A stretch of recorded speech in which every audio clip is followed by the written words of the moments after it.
कार्तिक मास की कृष्ण पक्ष चतुर्थी तिथि को सेठानी सहित उसकी सातों बहुएं और उसकी बेटी ने भी करवा चौथ का व्रत रखा। रात्रि के समय जब साहूकार के सभी लड़के भोजन करने बैठे तो उन्होंने अपनी बहन से भी भोजन कर लेने को कहा। इस पर बहन ने कहा, भाई अभी चाँद नहीं निकला है, चाँद के निकलने पर उससे अर्घ देकर ही मैं आज भोजन करूँगी। साहूकार के बेटे अपनी बहन से बहुत प्रेम करते थे। उन्हें अपनी बहन का भूख से व्याकुल चेहरा देखकर बेहद दुख हुआ। साहूकार के बेटे नगर के बाहर चले गए और वहाँ एक पेड़ पर चढ़कर अग्नि जला दी। घर वापस आकर उन्होंने अपनी बहन से कहा, देखो बहन, चाँद निकल आया है, अब तुम उन्हें अर्घ देकर भोजन ग्रहण करो। साहूकार की बेटी ने अपनी भाभीयों से कहा, देखो चाँद निकल आया है, तुम लोग भी अर्घ देकर भोजन कर लो।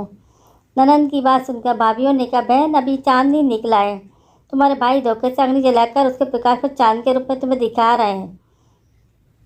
साहूकार की बेटी अपनी भाभीयों की बात को अनसुनी करते हुए भाइयों द्वारा दिखाए गए चाँद को अर्घ देकर भोजन कर लिया।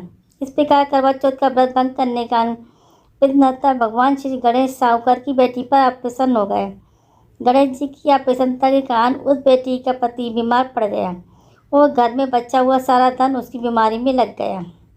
साहूकार की बेटी को जब अपने किए हुए दोषों का पता चला तो उसे बहुत पश्चाताप हुआ। उसने गणेश जी से क्षमा प्रार्थना की और फिर से विधि विधान पूर्वक चतुर्थी के व्रत शुरू कर दिया। उसने उपस्थित सभी लोगों का श्रद्धा अनुसार आदर किया और तदुपरांत उनसे आशीर्वाद ग्रहण किया। इस प्रकार उस लड़की के श्रद्धा भक्ति को देखकर एक दंत भगवान गणेश जी उस पर प्रसन्न हो गए और उसके पति को जीवन दान प्रदान कर दिया। उसे सभी प्रकार के रोगों से मुक्त करके धन संपत्ति और व्यवसाय से युक्त कर दिया। करवा चौथ माता की जय।